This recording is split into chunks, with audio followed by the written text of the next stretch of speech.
Well, today I'm working on the headlight motor for my driver's side headlight in the 86 Corvette.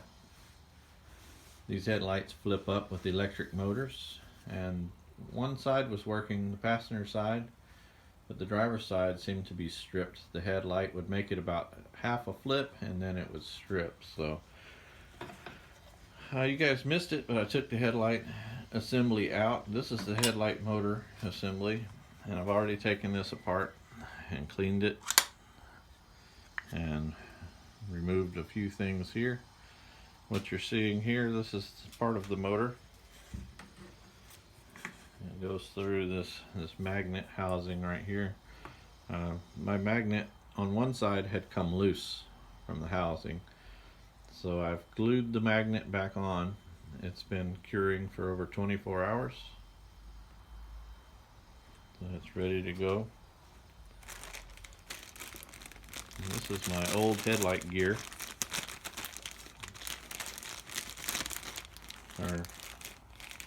I'm sorry, this is the new headlight gear. Here's the old headlight gear. I don't know if you can see this on camera, but the worm gear drives these teeth. You see how it has teeth here, and then it just, right here, it had eaten a groove, and of course it wouldn't flip the headlight up anymore once it hit that spot. Once it got around to this side, it would work a little bit, and then yeah, it would slip. So I've got my replacement gear here from I think it's from Midwest Corvette. So this one's nice. It came with new rubber spacers. So I'm ready to put that back together. I'm going to put some lithium grease, some white lithium grease back in it, in the gears. That's what came in these motors originally, was some white lithium grease. So got this to put that back, and a little bit of silicone to go around the edge of the motor casing. Keep that weather tight. So let me start by putting this motor assembly back together. I've got that put back together. Now let's see if I can slip it back into the case. This is a little tricky. Got a little spot to align the armature housing and these D-shaped bushings.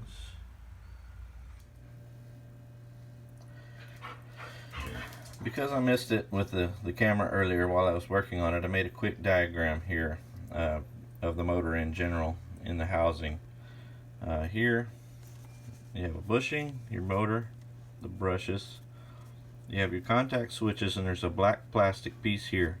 When this whole assembly moves up and down because of the load on this worm gear, it opens and closes these two contact switches. That's what makes the motor stop. You've got another brass bushing. You've got a little thin brass tab here on top of the spring.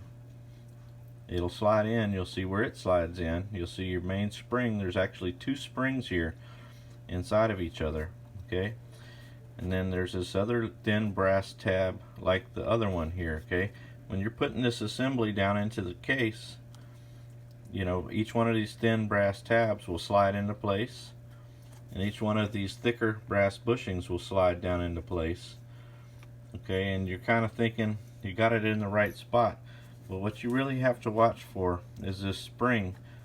The spring cannot be down here touching this skinny brass tab here, this little brass plate that's on there that slides into this slot. The first time I did it, I had the spring just between the two little brass plates. The spring needs to go above this next little retainer in the plastic case, okay, not touching the bottom brass little plate here. I wish I had a picture of the actual one. I couldn't find anything online with a good picture of the exploded view, so I drew this up for you real quick. So if you have rebuilt your motor and you're not opening and closing the contact switches, you know, you've got the spring in wrong. It just wants to sit right on top of this plate when you install it. And this little tab that's in the case here, these little keepers, that spring will fit in between those, you know, so when you slide it in, it's easy to get it wrong. So you just lift that spring up above those little plastic keepers in the case. You let that brass flat plate sit by itself in that little notch, okay, and just make sure the spring is up here. Keep it in place here. This black plastic piece points straight down.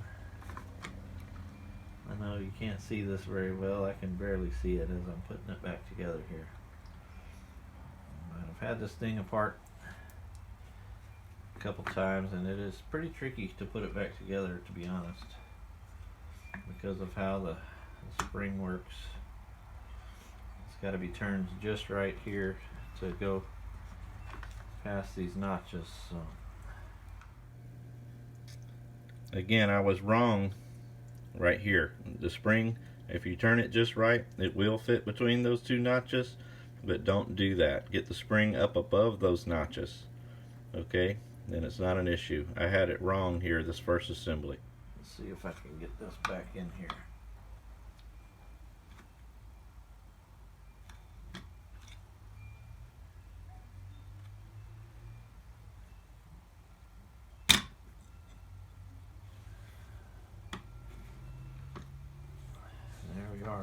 I think that went back in there.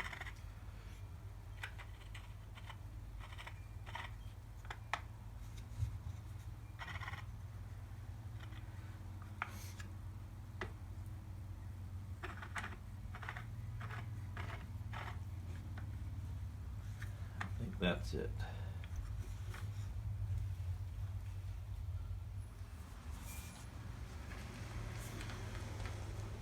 Got my super white. Now I'm going to try to get some all up in this gear here.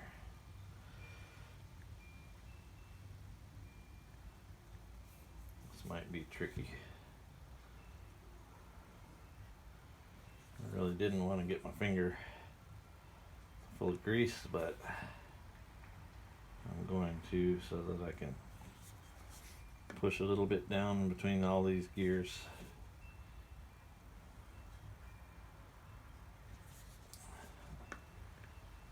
They do sell brass gears for these things, but the plastic gears lasted almost 40 years, so I think it's a little overkill, to be honest.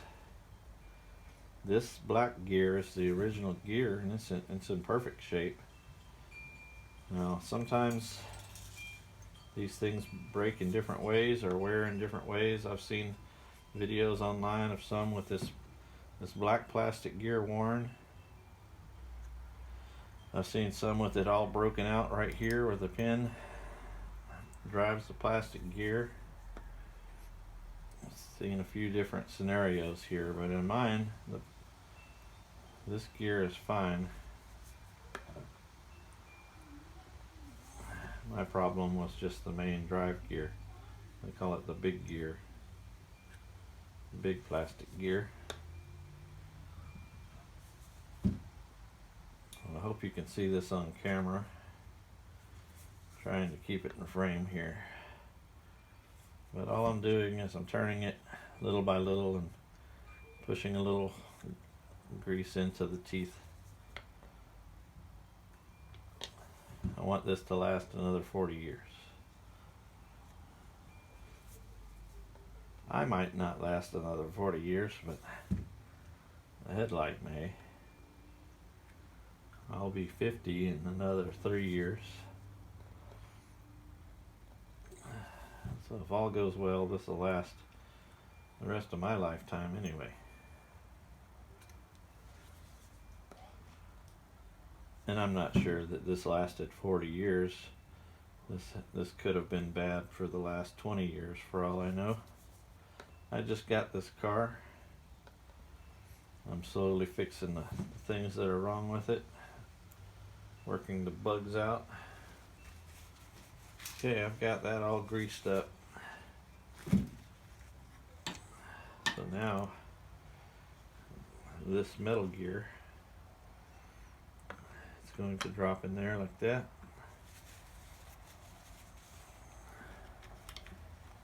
And then this, if I can get it out here, this metal washer plate.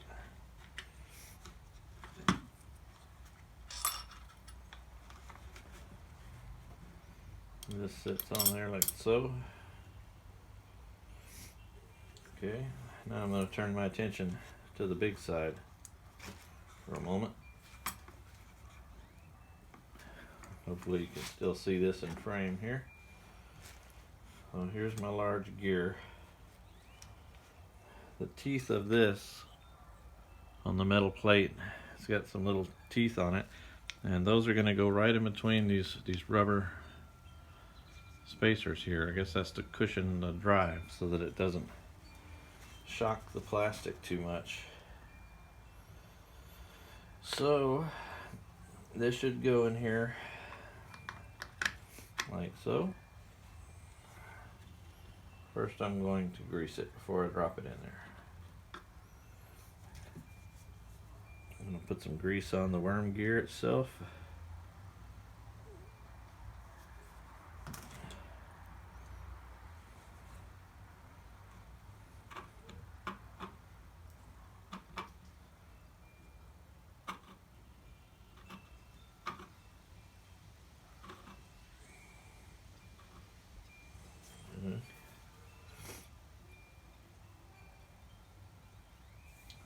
And then I'll put some up inside of this housing here.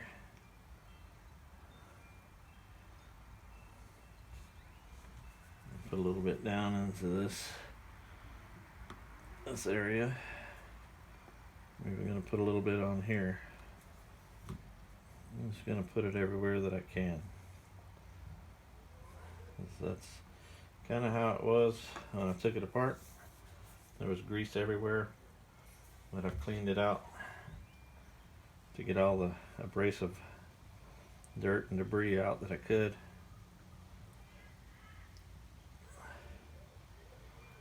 I'll get this nice and lubricated. And I'm also going to put some on the gear here. I want everything greased well.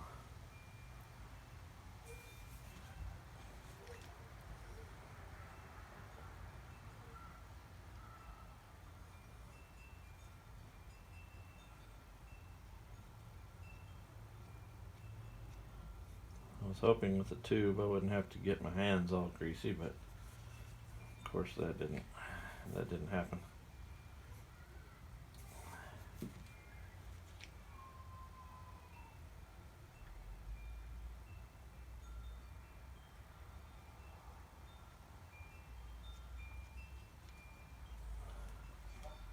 A little bit more.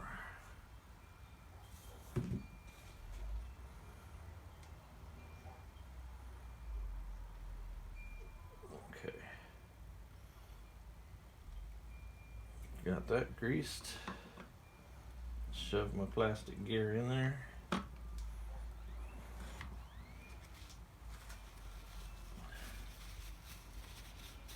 And now I'm going to run a bead of silicone around the perimeter of this case so that when I sandwich it together and put the screws in, it's a little bit waterproof. I went ahead and put some gray silicone around the perimeter of the motor case, and you know, I got silicone all over my fingers once more because an old can of silicone, an old tube of silicone, the tip always hardens up. Of course, I couldn't get it cleared out. I had to stick a hole in the bottom of the tube to get a little bit more out of it and squeeze it on my fingers and apply it. But I got it pretty even. And what I'm trying to be careful of is I don't want to get too much silicone inside. I don't want to get silicone in my gears. So I was careful to try to put it around the perimeter. This thing's got kind of a groove on one half and a little V on the other half, and I really should have put the silicone on this side, but this was easier, so I put a little bead of silicone around the groove here. So now I am going to attempt to put this back together. Now one little extra here where these wires go through. Let me see if I can do that without making a huge mess of myself again.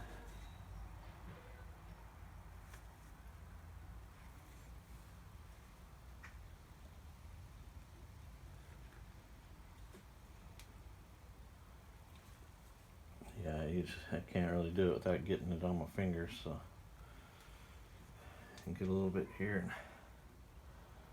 One little extra where these wires go through, because when I took it apart it had a little extra there to help keep the water out. And that's what I'm going to do, putting it back together. There we go. A little extra on there.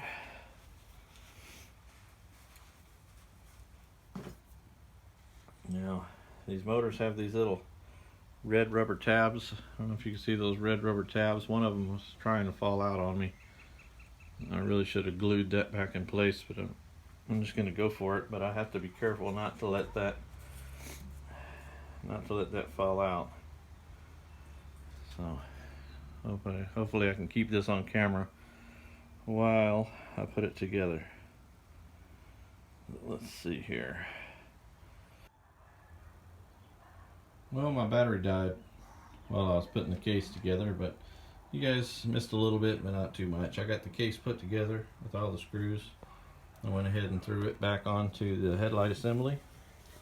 Takes 3 bolts, one here, one in the middle, one here.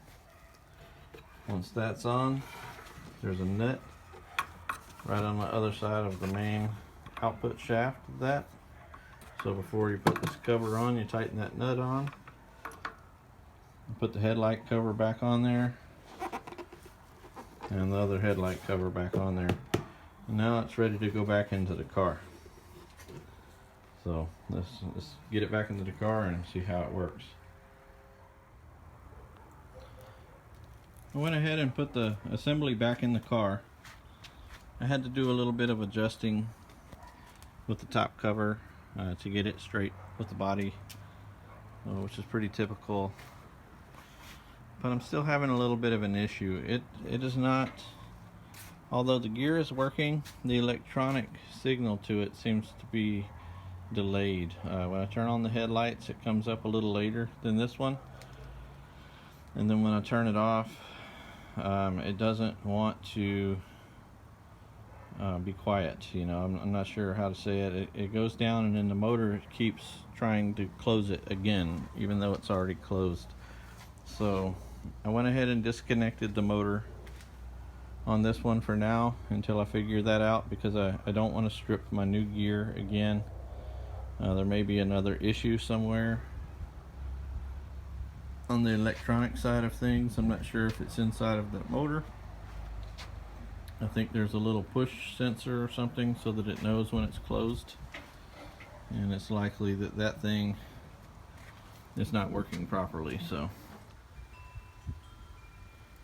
it's the next day, and I took the headlight motor back out, took another look at the spring after reading online that spring inside of that motor assembly, if you don't get it in just right, it won't let the motor move. So what happens is, once the gear turns the headlight, the headlight goes in its place and it can't go anymore, that worm gear on that headlight motor, it forces that motor one way or another. It's got room to move, and it's got a spring that allows it to go down and allows it to go up.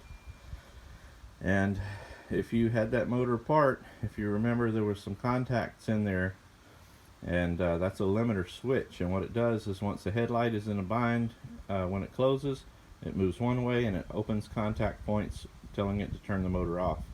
And same thing when it goes up. So you've got to make sure that spring is in the right place, because you could easily put it in wrong. I've got it in right now. Let's see if it works. Here we go. Headlight test going up. All right. Going down, and once I went down, I could hear the motor still trying to run. It was because it wasn't hitting that limiter switch. The spring was in a bind. So now that I've got spring right, once they go down, I don't hear any weird clicks or humming noise from my headlight motor, and that's it. I've got flip-up headlights again. Thanks for watching, guys. I'll see you again. Make sure to subscribe. I'll have more videos coming soon. I have a brake booster on the way. I'll be changing the power brake booster in this car. I'll see you next time.